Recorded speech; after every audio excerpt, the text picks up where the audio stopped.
Applications of superconductors now we are going to discuss. There are many applications for superconductors and people are trying to get a room temperature superconductors. So if we are able to get room temperature superconductors, then many of your electronic devices are going to be changed, right? So now presently what we are going to do is people are using either helium, liquid helium or liquid nitrogen to retain the transition temperature below a particular value, less than 77 Kelvin or 100 Kelvin or maybe 150 Kelvin. If we are able to produce a room temperature superconductors, then we are going to have a wonderful applications, right? Presently the superconductors are being used for electromagnets.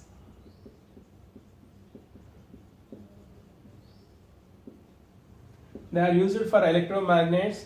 Probably you know the electromagnet core that will be wounded with a superconducting coil, right? Once if you pass a current through the superconducting coil, then stop it for a while, then what will happen? Due to the persistent current behavior or persistent current property of a superconductor, it retains a current and the current will pass through the coil that produces a magnetic field, and then your electromagnet gets magnetized and you will be having a high intensity magnetic field for a longer time. That is one of the application of superconductor. Second one, very high sensitive devices, very high sensitive measuring instruments also we can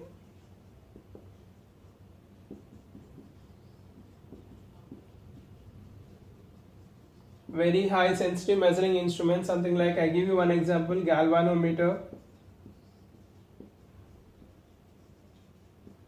right?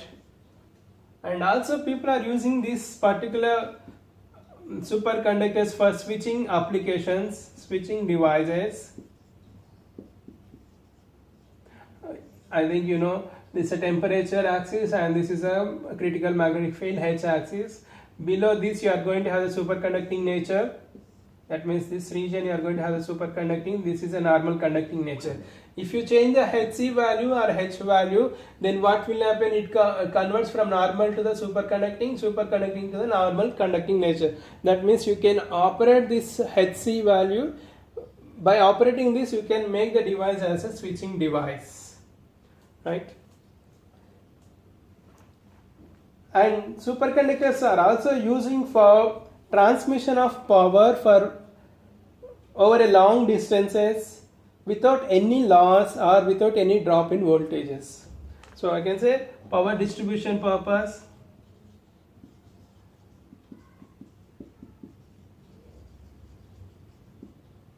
or transmission.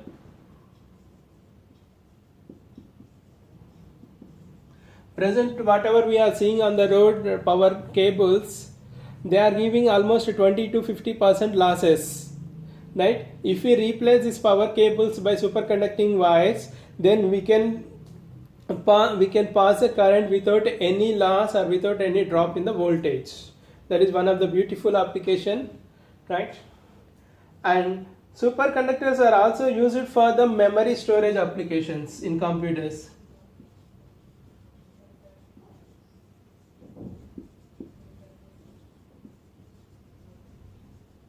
In computers we are using this for the memory storage applications.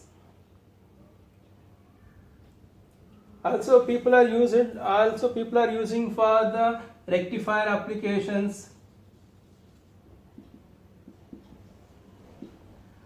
cryotron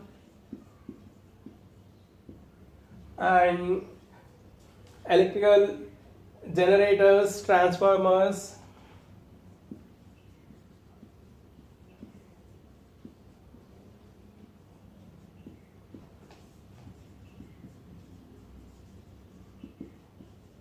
Electrical generators,